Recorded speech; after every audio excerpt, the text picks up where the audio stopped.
chuva caía contra os vidros da varanda como se fossem 1000 dedos ansiosos tentando entrar.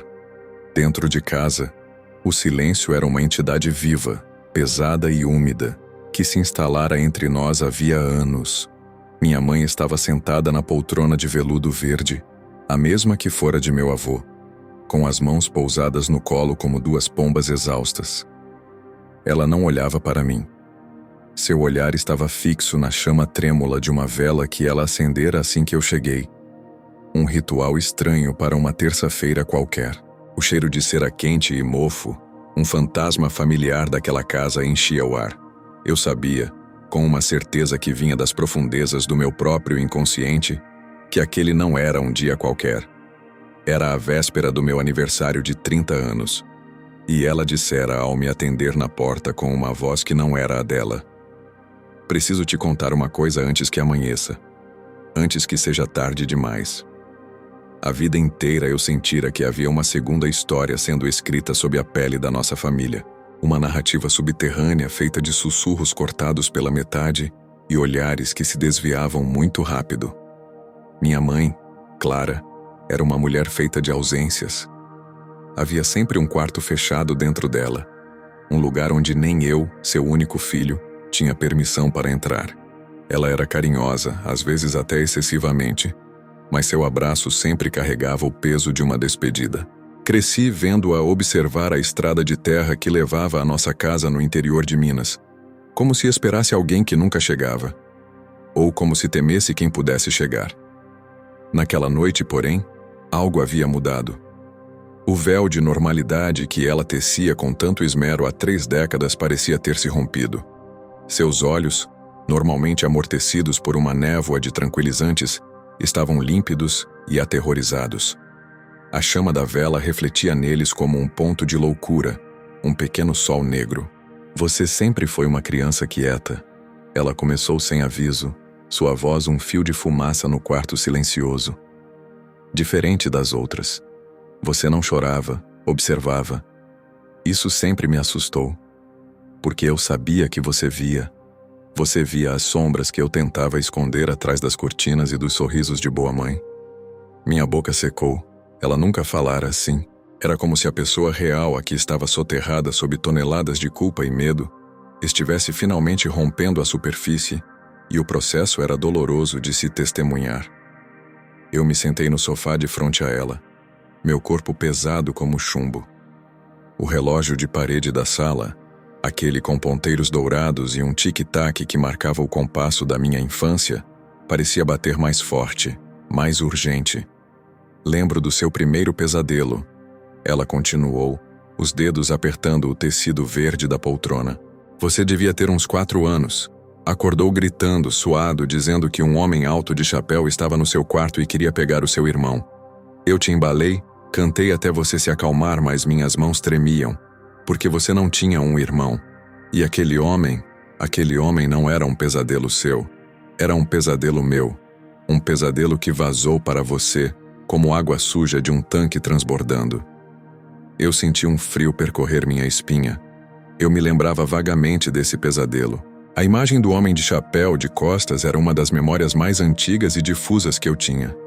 Sempre achei que fosse uma invenção da minha mente infantil. Ouvir dela, 30 anos depois, que aquilo era dela, era como se o chão da minha realidade cedesse. Era a primeira confirmação de que a loucura que eu sempre suspeitei não era paranoia, mas intuição. Por anos eu achei que pudesse enterrar isso comigo. Que se eu fosse uma boa mãe, se eu te criasse direito, se mantivesse a casa limpa e as aparências, o passado ficaria no passado. Mas Freud, aquele velho austríaco que seu pai tanto admirava, ele tinha razão.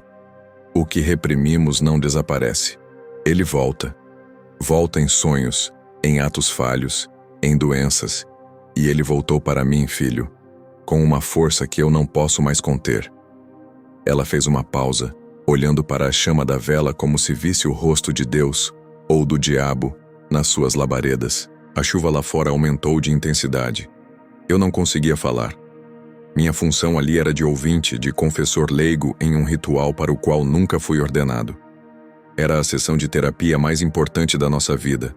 E ela estava acontecendo na nossa sala de estar. Sem hora marcada e sem honorários.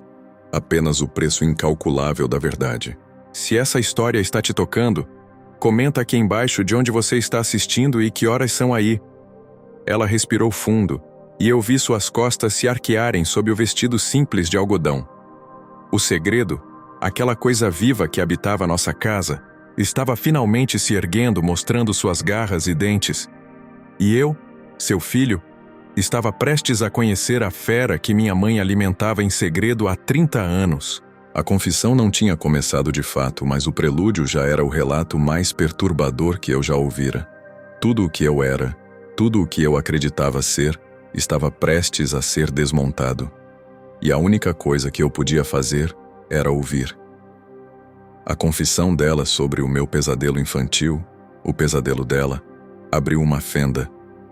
Não foi um rompimento dramático, mas sim o rangido baixo e persistente de uma porta pesada que não era aberta há décadas. A chama da vela oscilou, como se uma corrente de ar frio tivesse invadido a sala, mesmo com todas as janelas fechadas. Eu me vi por um instante, não como um homem de 30 anos, mas como aquela criança de 4, assustada no escuro, confundindo os terrores da minha mãe com os meus próprios. Como era possível? Como o inconsciente de uma pessoa podia vazar para o de outra, especialmente de mãe para filho, como um fluido contaminado? Você quer saber o que eu tentava esconder atrás das cortinas? Ela disse, sua voz recuperando um fio de força, uma resolução amarga. Era isso. Eram os rituais. Você se lembra dos meus rituais, filho? Como poderia esquecer? A infância inteira foi pontuada por eles. Eram a arquitetura invisível da nossa normalidade. Toda sexta-feira, sem falta, ela lavava o batente da porta da frente com água e vinagre.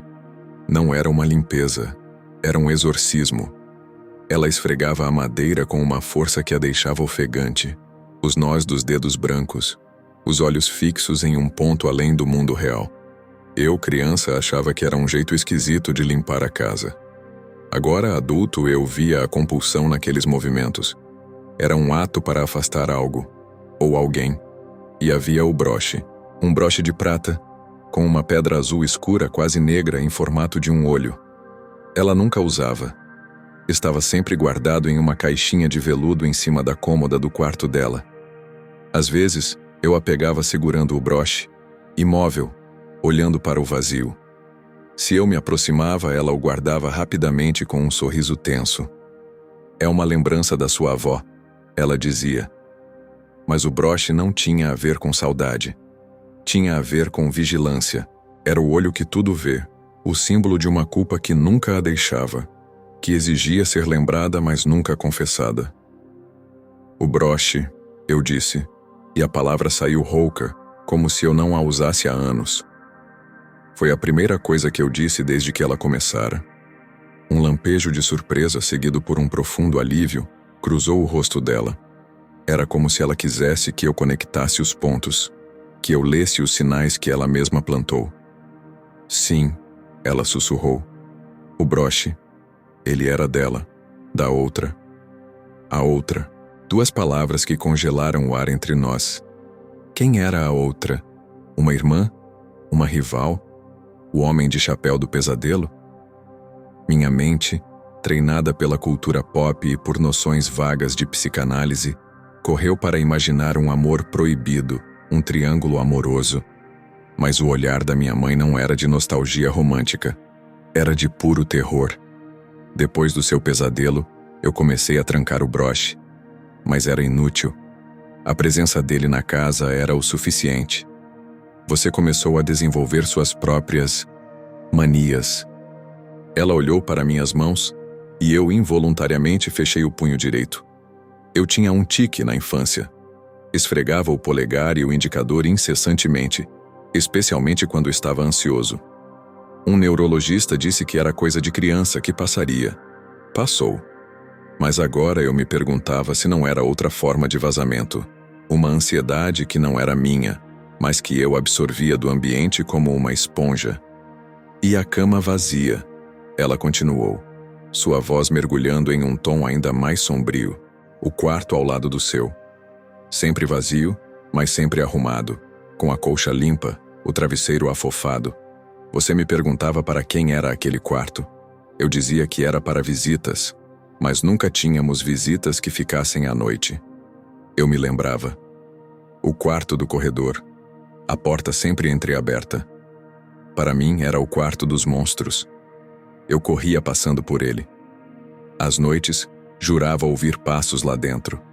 Sussurros. Eu achava que era imaginação. Agora eu entendia. Aquele quarto não estava vazio. Estava ocupado por um fantasma. Um fantasma que minha mãe mantinha arrumado e pronto, como se a qualquer momento ele pudesse se materializar e exigir sua cama de volta.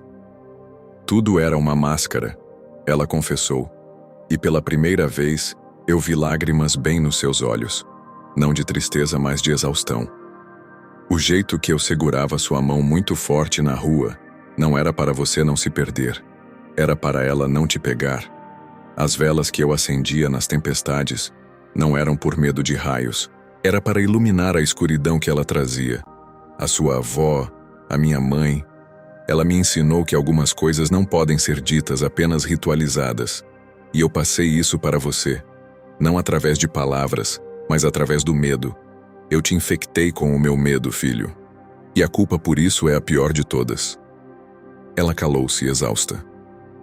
A máscara da normalidade, aquela que ela usou a vida inteira, estava agora aos meus pés, feita em cacos. Toda a minha infância, que eu recordava com uma névoa de tédio provincial, era na verdade um campo de batalha psíquico.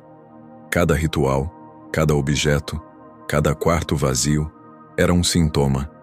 E eu, o filho, não era apenas um espectador. Eu era um participante ativo, um coadjuvante num drama escrito pelo inconsciente da minha mãe. A culpa secreta dela não era um segredo estático guardado em um baú, era um organismo vivo, um parasita que se alimentava da nossa rotina e distorcia a minha própria percepção da realidade. E a confissão mal havia começado. O pior, o evento traumático que deu origem a tudo isso, ainda estava por vir. O silêncio que se seguiu ao seu último suspiro carregado de culpa era espesso, palpável. A chuva lá fora havia diminuído para um sussurro, e o único som era o crepitar da vela, consumindo-se a si mesma, tal como nós naquela sala. A outra, a dona do broche, o fantasma do quarto vazio, a origem do pesadelo que era dela, mas se tornou meu. Minha mente, intoxicada por essa nova perspectiva, tentou forjar uma imagem, um rosto para essa entidade. Mas era como tentar visualizar um vulto no escuro. A forma escapava, restando apenas a sensação de uma ameaça primordial. Ela viu a pergunta não formulada nos meus olhos e respondeu, não com palavras, mas com um movimento. Levantou-se da poltrona, seus movimentos lentos e cheios de um peso ancestral, e dirigiu-se à cômoda no canto da sala. A mesma cômoda de madeira escura que sempre esteve lá, sobre a qual repousavam fotografias em preto e branco de pessoas que eu mal conhecia. Ela abriu a gaveta de cima, não a que guardava os panos de prato, mas a pequena gaveta secreta ao lado, que eu julgava vazia. Dali, ela retirou um objeto. Não era o broche. Era um pequeno caderno de capa de couro desbotado, amarrado por um cordão. Um diário. Ela segurou-o como se segura uma serpente, com respeito e temor. A culpa não começou com um ato, filho. Ela disse, voltando para a poltrona, o diário pousado no colo como um réu à espera de julgamento. Começou com um desejo. Freud tinha um nome para isso. O seu pai adorava falar sobre isso nas suas aulas. O complexo de Édipo. A atração da criança pelo progenitor do sexo oposto. Um desejo natural, dizem, que é superado. Mas e quando não é superado? E quando é alimentado, distorcido? Ela não estava olhando para mim.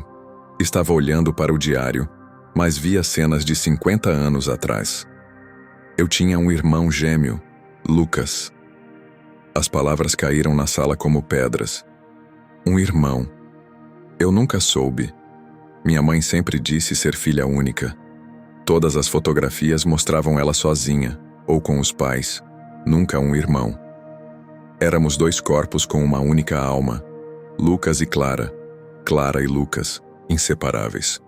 E minha mãe, a sua avó, ela era uma mulher dura, fria. Meu pai, ausente. O único amor que eu conhecia era o de Lucas. E ele era bonito, filho, de uma beleza que doía. E esse amor, ele foi mudando, tornando-se algo proibido, algo que eu nem mesmo entendia, mas que sentia com a força de um furacão. Ela abriu o diário, suas páginas amareladas sussurrando segredos de uma adolescência perturbada. Eu conseguia ver uma caligrafia apertada, cheia de rabiscos. Minha mãe percebeu. Ela via a forma como eu olhava para ele, a forma como ele me protegia com um ciúme doentio. E um dia, ela me deu o broche, o olho. Ela disse: use isso para lembrar que Deus está vendo, para lembrar do pecado que mora no seu coração. Ela não nos separou. Pelo contrário, ela alimentou aquilo com um misto de repulsa e fascínio. Era o seu segredo sujo, a prova de que a carne é fraca, mesmo dentro da sua própria casa. Eu sentia um enjoo crescente. A história não era sobre um acidente, uma morte trágica. Era sobre algo muito mais sombrio, muito mais freudiano. Era sobre um desejo incestuoso. O que aconteceu com ele? Eu consegui pergurar. Minha voz um fio de tensão. Meu pai arranjou um emprego para ele longe em outro estado. Disse que era para ele crescer. Mas nós sabíamos o verdadeiro motivo. Foi uma ruptura violenta. A nossa alma única foi rasgada ao meio. Lucas partiu. Prometeu voltar por mim. Escrevíamos cartas que eu escondia neste diário. Cartas de amor proibido, de um desespero que só quem perdeu a outra metade pode entender.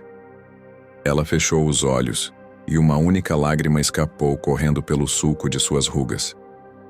E então, 1 ano depois, veio a notícia. Lucas havia morrido. Um acidente de trabalho. Eles disseram. Mas a minha mãe, na noite do funeral, ela veio ao meu quarto. Segurava o broche, e ela disse, com a voz mais gelada que já ouvi: Deus puniu o pecado de vocês. Ele levou Lucas para te salvar do fogo do inferno. Esta culpa é sua, Clara. Carregue-a em silêncio, ou a alma dele nunca encontrará paz. Agora eu entendia. A cena primária do trauma não era a morte do irmão. Era a condenação da mãe. Era a transformação de um amor complexo e proibido em um pecado mortal, punido com a morte. Minha mãe não se culpava apenas por ter amado o irmão de forma errada. Ela se culpava por tê-lo matado. Sua culpa era metafísica, religiosa. O broche não era uma lembrança da avó. Era um instrumento de tortura, um lembrete constante de que o desejo dela era tão monstruoso que podia matar. Ela olhou para mim, finalmente, seus olhos implorando por uma absolvição que eu não tinha poder para dar. Eu engravidei de você anos depois, quando conheci seu pai. Mas o medo nunca me deixou. Eu tinha certeza de que você nasceria com alguma marca, alguma deformidade, a punição de Deus. Quando você nasceu perfeito, lindo, eu achei que era um perdão. Mas então os pesadelos começaram. Os meus pesadelos se tornaram os seus. Era o castigo se manifestando de outra forma. Eu não estava absolvida. A culpa simplesmente tinha pulado de geração. Para você. A confissão ecoou na sala. A culpa secreta da minha mãe não era por algo que ela fez, mas por algo que ela desejou. E o peso desse desejo, amplificado pela condenação da mãe dela, era tão grande que transcendera a barreira entre as gerações. Eu não era apenas meu próprio eu. Eu era, de alguma forma, o receptáculo do trauma não resolvido dela, do luto pelo irmão amante, do pecado que ela acreditava ter cometido. A cena primária do nosso sofrimento familiar não estava em um momento de violência, mas no silêncio gelado de uma mãe, condenando sua própria filha ao inferno interno. A revelação sobre Lucas, o irmão gêmeo amante, caiu sobre mim não como uma verdade, mas como um diagnóstico terminal para uma doença que eu carregava a vida inteira sem saber. Minha mãe não estava apenas me contando uma história trágica. Ela estava me entregando a chave para a minha própria prisão interior. Enquanto ela falava, Cada palavra da sua confissão era como um fragmento de espelho sendo colocado diante de mim, e pela primeira vez, eu conseguia ver o reflexo completo e distorcido da minha própria existência. Você sempre preferiu o escuro. Ela sussurrou, sua voz rouca de tanto falar do inexorável. Desde pequeno, dizia que a luz do sol doía nos olhos. Eu sabia por quê. Era o mesmo comigo, depois que Lucas partiu. A luz era muito crua, mostrava demais. A escuridão era um casulo. Um calafrio percorreu minha espinha. Era verdade. Minha aversão a ambientes muito iluminados era uma piada constante entre amigos. Eu atribuía a sensibilidade a uma enxaqueca crônica. Agora, eu via. Não era minha enxaqueca. Era o sintoma dela, uma característica adquirida. Como se o luto dela pela metade perdida tivesse alterado a minha própria biologia. E as minhas relações? Meus relacionamentos sempre foram desastrosos, marcados por uma busca obsessiva por uma conexão total, simbiótica, que inevitavelmente terminava em asfixia e abandono. Eu procurava, inconscientemente, refazer a ligação primordial e doentia que ela teve com Lucas. Queria encontrar a minha alma gêmea, no sentido literal e patológico do termo. E quando a pessoa, é claro, falhava em ser a minha outra metade, porque nenhum ser humano saudável pode cumprir esse papel, eu a rejeitava com a mesma fúria com que o destino arrancou Lucas dela. Eu não estava amando, eu estava reencenando o trauma da minha mãe. O seu medo de abandonos, ela continuou como se lesse meus pensamentos, e de certa forma, ela sempre leu, porque ela os escreveu. Você tem pânico de que as pessoas que você ama vão sumir. Você liga insistentemente, precisa de confirmação constante. Eu via você fazer isso com suas namoradas, e era como me olhar no espelho. Era o meu pânico, filho. O pânico da carta que não chegava, do silêncio que significava que Lucas estava morto e ninguém tinha coragem de me contar. Era assustadoramente preciso. Minha ansiedade de abandono era tão intensa que eu já havia feito terapia por isso. Mas a terapia focava na minha relação com meus pais. O pai distante, a mãe superprotetora. Nunca havia tocado na ferida original, no fantasma de um tio que eu nem sabia que existia. Minhas fobias não eram minhas. Meus desejos não eram inteiramente meus. Eram ecos. Ecos de um drama que aconteceu antes do meu nascimento, mas que me definiu de forma mais profunda do que qualquer memória real que eu possuía. O homem do chapéu do pesadelo ganhou uma nova dimensão. Não era um monstro abstrato. Era a personificação da ameaça externa, do pai que na narrativa edipiana vem separar a criança da mãe. Na mente da minha mãe, era a figura que levou Lucas embora. Na minha, tornou-se a representação de qualquer um que pudesse me separar daqueles a quem eu me apegava de forma doentia. O inconsciente dela não havia apenas vazado, ele havia moldado o meu. Eu olhei para minhas mãos, as mesmas mãos que esfregavam o polegar e o indicador numa ansiedade que não me pertencia. Eu pensei na minha dificuldade em me comprometer, no meu hábito de me sabotar quando a felicidade parecia muito próxima.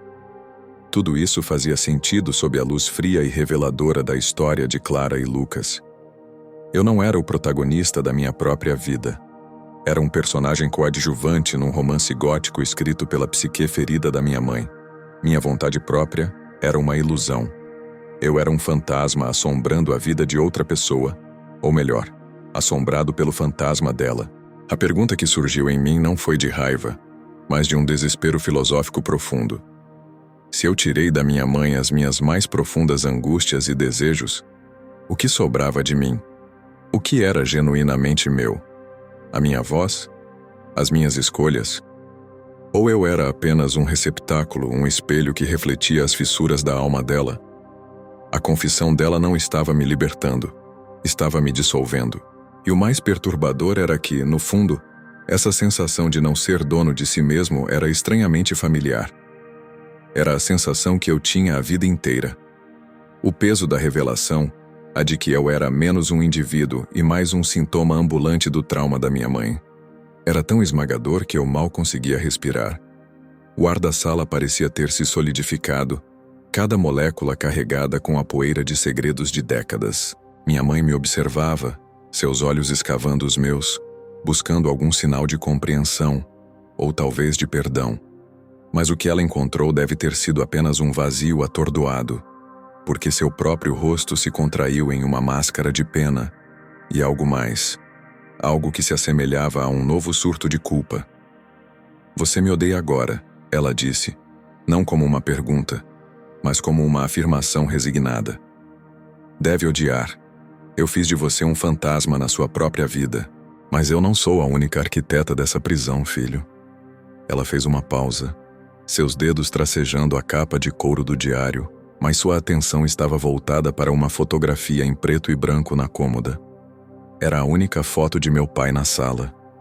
Um homem sério, de óculos, com um ar de intelectual distante. Ele morrera de um ataque cardíaco quando eu tinha 15 anos. Nossa relação fora cordial, mas fria. Ele sempre parecia mais interessado em seus livros de psicanálise do que em seu próprio filho. Seu pai, João, ele sabia. Ela sussurrou, e as palavras pareciam custar-lhe um esforço físico. Desde o início, eu lhe contei sobre Lucas na primeira noite em que ficamos a sós. Não tudo, mas o suficiente. Eu estava desesperada, achando que era uma aberração. E ele, com todo o seu conhecimento freudiano, olhou para mim não com nojo, mas com interesse. Um interesse clínico, doentio. Um novo tipo de frio, mais agudo e traiçoeiro, se instalou em mim. Meu pai, a figura que eu sempre imaginei como um refúgio de sanidade contra os estranhos rituais da minha mãe. Ele disse que meu complexo edipiano mal resolvido era fascinante. Ela continuou, e pela primeira vez, ouvi um fio de amargura venenosa em sua voz. Ele viajou por Freud, falou de pulsão de morte, de repetição, e ele se casou comigo em parte por causa disso. Eu era a sua paciente particular, o seu caso de estudo vivo. Ele acreditava que podia curar-me observando, analisando, moldando o ambiente. Agora, as peças começavam a se encaixar de uma forma ainda mais horrível. O quarto vazio, a cama sempre arrumada. Foi ideia dele manter o quarto ao lado do seu sempre pronto, ela confessou, e eu senti o chão ceder mais uma vez. Ele dizia que era uma forma de exposição controlada ao trauma, que se eu encarasse o fantasma de Lucas todos os dias, eu superaria. Era uma tortura, filho, uma tortura sancionada pela ciência dele. Ele se via como um pequeno Freud, conduzindo uma grande experiência psicanalítica em sua própria família. A culpa, que até então repousava inteiramente sobre os ombros frágeis da minha mãe, transferia-se. Meu pai não era um mero espectador passivo. Ele era um co-conspirador. Ele alimentou a neurose dela, a transformou no tema central da nossa dinâmica familiar. Ele me criou, a nós criou, como cobaias em um laboratório psíquico. E os meus pesadelos, eu perguntei, minha voz um farfalhar seco. Ele sabia que eu os tinha? Ela fechou os olhos como se pudesse se esconder da memória. Sabia. E anotava. Tinha um caderno só sobre você. Ele chamava de manifestações intergeracionais do trauma reprimido. Quando você acordava gritando, ele vinha até o seu quarto, não para te confortar, mas para me olhar com aquele olhar de triunfo.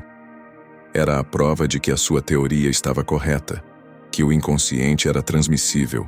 A raiva que eu não senti por minha mãe brotou em mim, repentina e violenta, dirigida àquele homem morto que eu chamara de pai.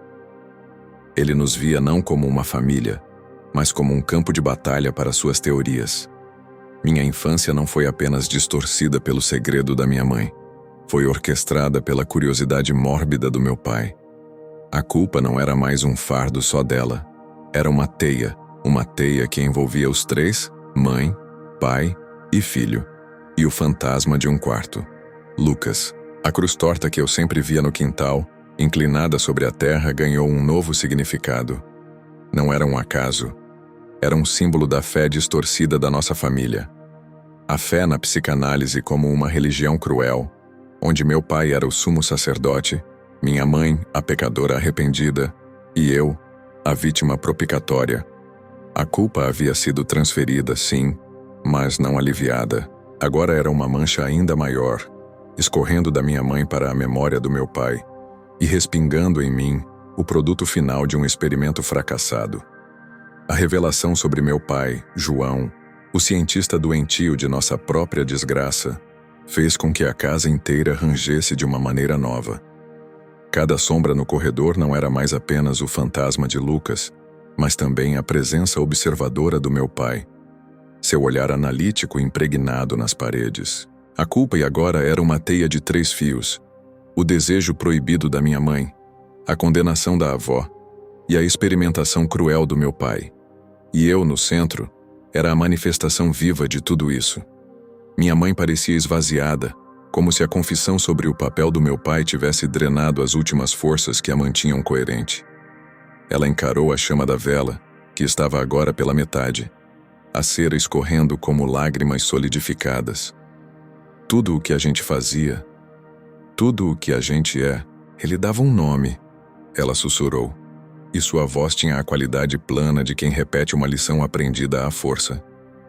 A minha necessidade de limpar a porta toda sexta-feira não era só um ritual para afastar o mal. Ele dizia que era um ato compulsivo de purificação, uma tentativa de limpar a mancha simbólica do incesto. O broche era o superego internalizado, a voz da minha mãe me vigiando, me punindo. Era assustador. Minha mãe não estava apenas vivendo seu trauma, ela estava interpretando-o através da lente que meu pai impôs a ela. Ele havia psicanalizado a loucura dela, até que a loucura se tornasse a única realidade que ela conseguia compreender. Ele roubou até mesmo a autenticidade do seu sofrimento, transformando-o em um caso clínico. E os meus pesadelos? Eu perguntei, minha voz contendo uma fúria contida. Que nome ele deu para os meus pesadelos? Transferência, ela respondeu imediatamente, como se a palavra estivesse queimando sua língua há anos. Transferência da angústia. Ele dizia que eu, incapaz de lidar com a minha própria culpa edipiana, estava transferindo o conflito para você. O homem de chapéu não era o meu pai, que levou Lucas embora. Na teoria dele, o homem de chapéu era o próprio Lucas, ou a representação do desejo por ele. E esse desejo, ao ser transferido para você, se transformava em uma figura de ameaça, o medo do desejo. Eu engoli seco. Era brilhante. E era monstruoso. Cada sintoma, cada medo, cada ritual obsessivo em nossa família não era apenas uma expressão de trauma. Era um hieróglifo em uma linguagem patológica que só meu pai se orgulhava de decifrar. A pulsão de morte, o Thanatos que Freud descreveu, não era uma força abstrata. Ela habitava nossa casa na forma do meu pai, que preferia ver a família se despedaçar sob a lente da psicanálise do que tentar, simplesmente, amá-la.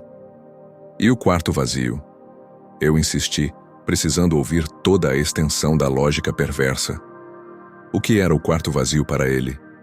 O útero, ela disse, e o simples fato de ela conseguir pronunciar aquilo com uma clareza tão asséptica mostrava o quanto ela havia sido doutrinada. O quarto vazio era o útero simbólico, o lugar de onde Lucas foi arrancado e para onde ele nunca poderia voltar. Mantê-lo arrumado era uma negação da perda, uma fantasia de que ele poderia voltar a habitar aquele espaço primordial, consertando a ruptura. Era a minha repetição compulsiva do trauma. Eu olhei para o corredor escuro, imaginando a porta entreaberta do quarto. Agora, ele não era mais apenas o quarto dos monstros da minha infância. Era um símbolo de tudo que estava errado conosco. Um útero vazio, uma sepultura limpa. A esperança doentia de que um fantasma pudesse voltar para preencher o vazio que o próprio fantasma criara. Pela primeira vez, eu não sentia apenas raiva ou nojo. Sentia uma pena profunda e agoniada pela minha mãe. Ela não era apenas a portadora de uma culpa secreta. Ela era uma prisioneira em um labirinto construído pela sua própria mãe e depois arquitetado com precisão cirúrgica pelo homem que prometeu amá-la. Ela foi punida 2 vezes. Primeiro pelo pecado, depois pela análise. E no centro de tudo sempre esteve o broche de prata com a pedra de olho. O superego, a voz da avó, o instrumento de tortura que meu pai considerava um fascinante objeto de estudo. A chama da vela tremeu violentamente, quase se apagando. O ar parecia carregado de uma energia sombria, como se a simples verbalização desses significados tivesse convocado os próprios demônios que meu pai tanto amava analisar. Nós não éramos uma família. Éramos um manicômio de 3 pessoas onde o diretor estava morto, mas suas teorias ainda nos mantinham acorrentados.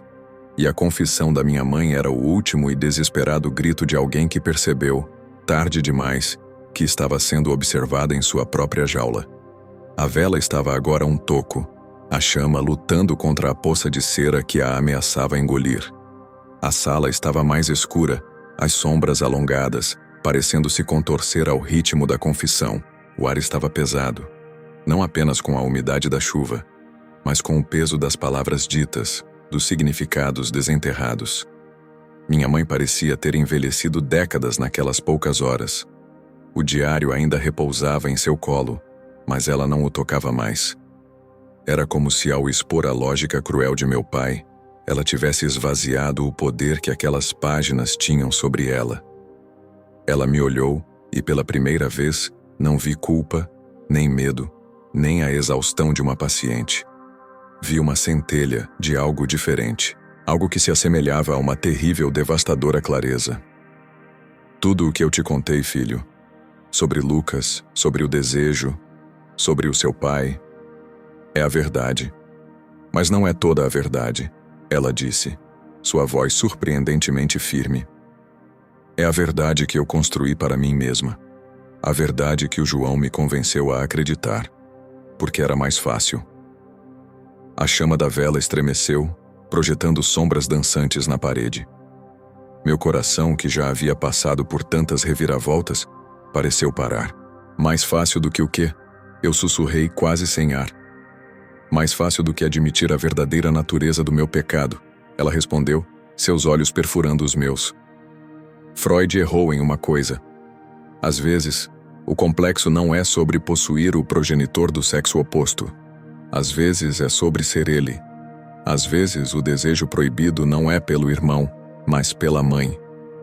O mundo desabou, novamente, mas desta vez foi um desabamento silencioso interno, como se todas as estruturas que haviam sido remendadas às pressas durante a noite se dissolvessem em pó. Lucas, ela continuou, e o nome saiu como um suspiro de alívio e de dor. Lucas não era apenas meu irmão. Era minha âncora. Era a única pessoa que me entendia. E quando minha mãe, aquela mulher fria, começou a nos vigiar com aquele olho de abutre, quando ela nos punia com silêncios e olhares de desaprovação, eu não a odiava por nos separar. Eu a desejava. Desejava o seu amor, a sua aprovação, de uma forma doente, possessiva. Queria tomar o lugar do meu pai no coração dela.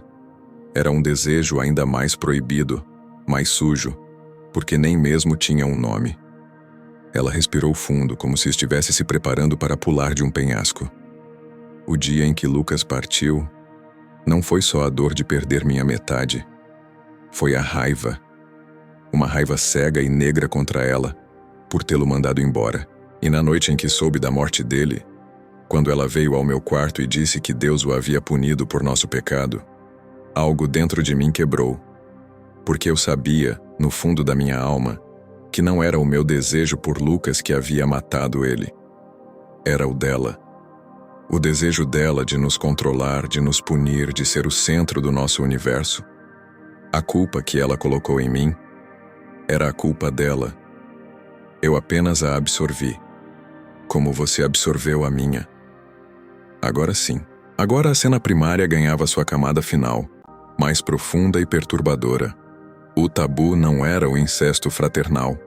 Era o desejo edipiano invertido, dirigido à figura materna fria e castradora. A avó não era uma espectadora horrorizada.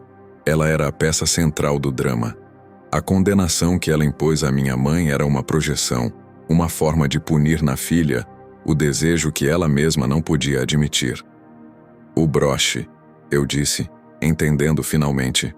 O olho não era para você lembrar que Deus estava vendo, era para você lembrar que ela estava vendo. Sempre. Sim, minha mãe confirmou, e uma lágrima silenciosa escorreu pelo seu rosto. E o homem do chapéu do seu pesadelo não era Lucas. Nunca foi. Era a sombra dela, a sombra da minha mãe. A figura que vinha para levar embora quem eu amava porque o amor que não era direcionado a ela era um insulto. Toda a narrativa desmoronou e se reestruturou em uma configuração ainda mais aterrorizante. A culpa secreta da minha mãe era uma culpa emprestada. Um fardo que não era seu, mas que ela carregou como se fosse. E na tentativa de lidar com essa culpa espúria, ela e meu pai teceram uma teia de significados complexos que só serviram para aprofundar a neurose. A verdade era mais simples e mais horrível. Minha avó era uma mulagem emocional que envenenou a própria filha com sua própria culpa não resolvida. E minha mãe, intoxicada, passou o veneno adiante. Para mim, a revelação final não era sobre um segredo, mas sobre um equívoco colossal. Uma vida inteira vivida sob o signo de um pecado que não era seu. E eu, seu filho, herdei não o pecado, mas o equívoco. E a sombra daquela mulher, minha avó, que eu mal conheci, pairou sobre 3 gerações, distorcendo tudo o que tocava. A chama da vela morreu com um último e sibilante suspiro, mergulhando a sala em uma penumbra quase completa. A única luz era um reflexo pálido da lua na chuva, entrando pela janela e pintando listras prateadas no chão. O silêncio que se seguiu à revelação final era de um tipo diferente. Não era mais o silêncio pesado do segredo, mas o silêncio vazio e ressonante da verdade, depois que ela foi dita. Não havia mais nada a esconder. Minha mãe, Clara, parecia uma concha vazia. Todo o peso de 50 anos havia sido retirado de seus ombros, mas o que restou não foi alívio, foi exaustão. Ela não me olhava mais. Seu olhar estava perdido na escuridão onde a chama desaparecera, como se estivesse assistindo ao próprio passado se dissolver. Eu não sentia raiva, não sentia nojo. A sucessão de choques me deixou anestesiado, flutuando em um estado de estranheza absoluta. A culpa secreta da minha mãe não era exatamente dela. Era um veneno passado de geração em geração. Uma mentira patológica que minha avó plantou e que meu pai, com sua arrogância clínica, regou até que crescesse e tomasse conta de toda a casa. E eu era a flor murcha desse jardim envenenado. O que acontece agora? Eu perguntei, e minha avó soou estranha no quarto silencioso. A voz de um estranho. Ela se moveu lentamente na poltrona, como se seus ossos doessem. Agora? Ela repetiu sem emoção. Agora você sabe. Agora você carrega isso com você. E eu? Eu finalmente posso descansar. A confissão não apaga o passado, filho. Só tira o poder que ele tem sobre você. O poder da mentira. Ela estava certa. A verdade não era um antídoto milagroso. Era um fardo diferente. Antes, eu carregava o peso de sintomas sem causa. Agora, carregava o peso de uma causa monstruosa. Saber que minhas fobias, meus desejos falhados, minha própria percepção da realidade foram moldados por um drama perverso entre minha mãe e minha avó não me curava. Apenas me dava um mapa detalhado da minha própria prisão. As paredes ainda estavam lá. Eu apenas conseguia ver suas texturas, suas rachaduras, a assinatura dos arquitetos da minha loucura. Ela se levantou, cambaleando levemente. A confissão a esvaziara de toda a energia vital. Vou para a cama, ela anunciou, e era a voz da velha senhora cansada que ela era, não a da mulher atormentada que confessou seus demônios. O quarto ao lado, você pode fechar a porta se quiser, ou deixar aberta, não faz mais diferença. Ela se virou e saiu da sala, seus pés arrastando no assoalho de madeira. Eu a ouvi subir as escadas, cada degrau um rangido lento e final. A porta do quarto dela se fechou com um clique suave, e eu fiquei sozinho, na escuridão, com a verdade. Olhei para o corredor. A porta do quarto vazio estava entreaberta. Um retângulo de escuridão mais profunda. A cama sempre arrumada, o travesseiro sempre afofado, o útero vazio, a sepultura limpa. Agora eu sabia que aquele quarto não era para Lucas. Era para a ilusão de que o amor de minha avó poderia um dia preenchê-lo. Era um monumento a um desejo doente que nunca se cumpriu. Eu não fechei a porta. Fechá-la seria dar importância demais ao símbolo. Deixá-la aberta era um reconhecimento. Um reconhecimento de que o vazio estava lá, sempre estaria, mas não precisava mais ser temido. Era apenas um quarto vazio. A culpa secreta da minha mãe não era um segredo sobre algo que ela fez. Era um segredo sobre algo que ela não era. Ela não era a mulher pecaminosa que acreditava ser. Era uma vítima, assim como eu. E talvez, nesse reconhecimento, houvesse um fio de conexão mais verdadeiro do que qualquer um que tivéssemos tido antes. Não o laço de sangue, mas o laço de ter sobrevivido à mesma tempestade, cada um no seu próprio barco, mas navegando pelo mesmo mar de loucura alheia. O preço da verdade era a inocência. A inocência sobre minha mãe, sobre meu pai, sobre mim mesmo. Eu pagar esse preço.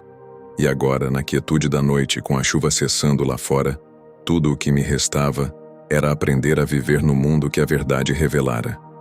Um mundo mais feio, mais complexo, mas finalmente, terrivelmente, real. Aqui está o twist final. Aquele que não vive na confissão, mas no silêncio que a segue. Você, assistindo a isso, acha que esta é uma história sobre minha mãe. Mas sem que você percebesse, esta sempre foi uma história sobre você, sobre os segredos que sua família carrega e que você, mesmo sem saber, repete todos os dias.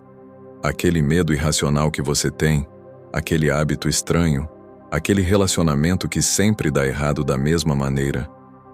Você já se perguntou de onde isso vem? Freud diria que somos assombrados pelos desejos e traumas dos nossos pais, e ele estava mais certo do que imaginava. Esta confissão não é um caso isolado, é um espelho. O homem do chapéu não está apenas no meu pesadelo. Ele pode estar no seu. A cama vazia não existe só na minha casa. Pode ser o quarto dos fundos da sua avó, o porão que ninguém abre, o silêncio que paira sobre o almoço de domingo. Minha mãe carregava uma culpa que não era dela. E você? Quantas culpas você carrega que foram plantadas em você antes mesmo de você aprender a falar? Quantos rituais você executa para afastar fantasmas que não são seus? A provocação que deixo não é uma pergunta, é um convite. Um convite à desobediência. Desobedecer à narrativa que sua família criou para você. Questionar a origem dos seus sintomas. Talvez a sua maior liberdade não seja perdoar quem te machucou, mas perceber que a ferida original nem mesmo é sua, e que, ao devolver o fardo para quem realmente pertence, você pode finalmente fazer o que eu estou tentando fazer agora. Aprender a viver a própria vida, e não o pesadelo de alguém. O confessionário está fechado, mas o seu inconsciente está sempre aberto. Cabe a você decidir se vai continuar apenas assistindo aos fantasmas, ou se vai finalmente se virar e encarar de frente quem realmente os convocou.